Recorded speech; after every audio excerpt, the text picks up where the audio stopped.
Muito obrigado, senhor presidente. Gostaria de agradecer a Vossa Excelência, senador Fleury, que me permite, em permuta, falar pela liderança, já que iria falar num tempo maior como oradora inscrita, mas em decorrência de compromissos também me obrigo a falar rapidamente. Não podia, senhor presidente, deixar de passar por este plenário no dia de hoje, eu que aqui vim ontem para falar a respeito de assuntos que têm sido temas centrais da campanha em nosso país, sobretudo, que compõe a pauta e os programas dos candidatos à presidência da República. Ontem me referi à importância da Petrobras e, sobretudo, dos recursos oriundos do pré-sal para o processo de desenvolvimento não só econômico, mas principalmente para o processo de desenvolvimento social do nosso país. E eu rapidamente gostaria hoje, senhor presidente, de analisar a questão da independência ou autonomia do Banco Central. Item que consta da pauta e do programa de diversos candidatos, entre eles do candidato Aécio Neves e da candidata Marina Silva. Eu creio, senhor presidente, que a população brasileira precisa entrar em detalhes e procurar saber exatamente o que significa uma coisa, uma proposta, o que significa outra proposta e de que forma essas propostas e essas políticas intervirão diretamente na vida de cada um. Ontem eu falei bastante sobre pré-sal. O quanto esses recursos, a partir do novo sistema de partilha, poderão servir ao povo brasileiro, sobretudo na área de educação e na área de saúde. A questão da independência do Banco Central, ou da autonomia do Banco Central, senhor presidente, por influenciar diretamente o dia a dia da vida dos brasileiros, precisa ser encarado como um debate de fundamental importância. Fundamental importância. Deve, e aí eu pergunto, deve um governo abrir mão de sua prerrogativa de comandar a política econômica, dando autonomia aos dirigentes do Banco Central? Deve?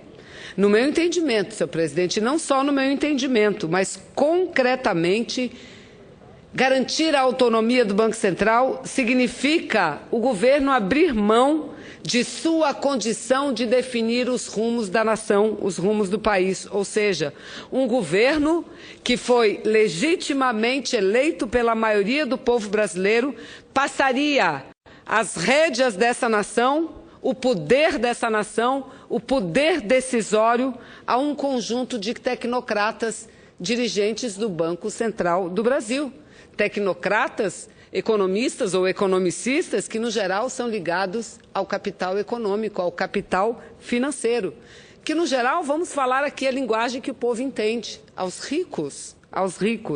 Um Banco Central autônomo, com um mercado autorregulado, não é uma simples questão de gestão administrativa, senhor presidente e senhores senadores, mas um conceito neoliberal que fatalmente levaria o Brasil a praticar uma política de juros elevados, de arroxo salarial e de recessão.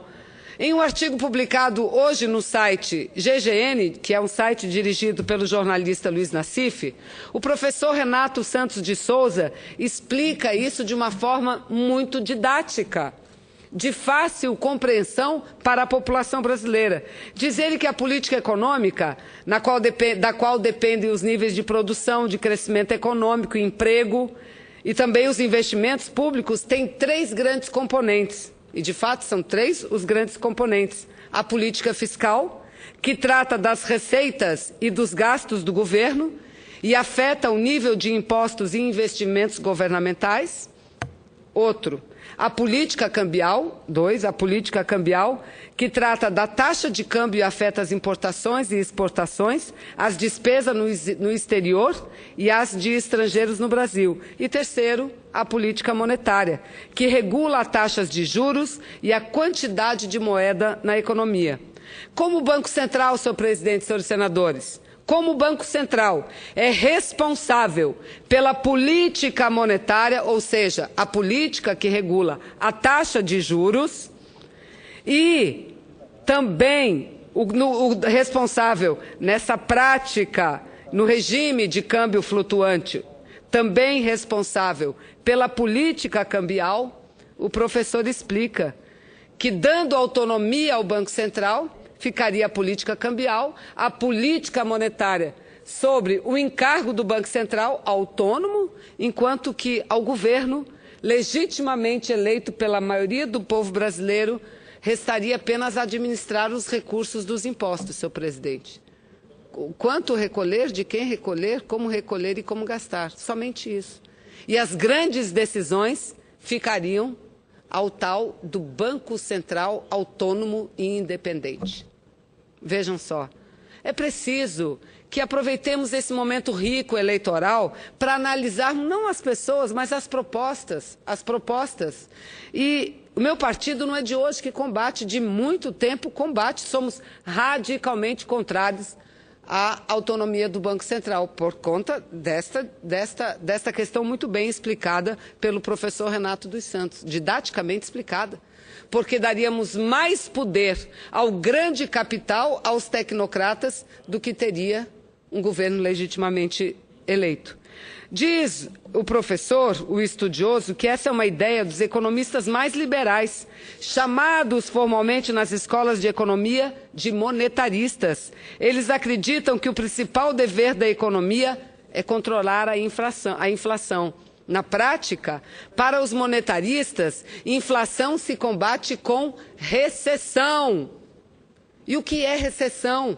É desemprego, é arroxo salarial, é baixa produção.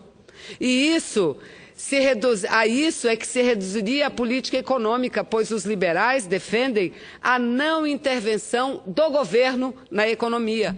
Ou seja, o que é a economia neoliberal? A apologia ao tal livre mercado. Apologia, mas o que é livre mercado? Uma ficção. Porque quem tanto faz a apologia ao livre mercado é quem menos pratica. Dizem que os Estados Unidos é um país livre, que defende o livre mercado. É nada, é coisa nenhuma, é nada. Talvez seja um dos que mais intervém no mercado. Ou não existe, por acaso, há muitos anos, uma lei nos Estados Unidos que proíbe que qualquer empresa exporte petróleo. Que lei é essa? As empresas não são livres para fazer o que bem entendem? Não. Lá nos Estados Unidos não são, não.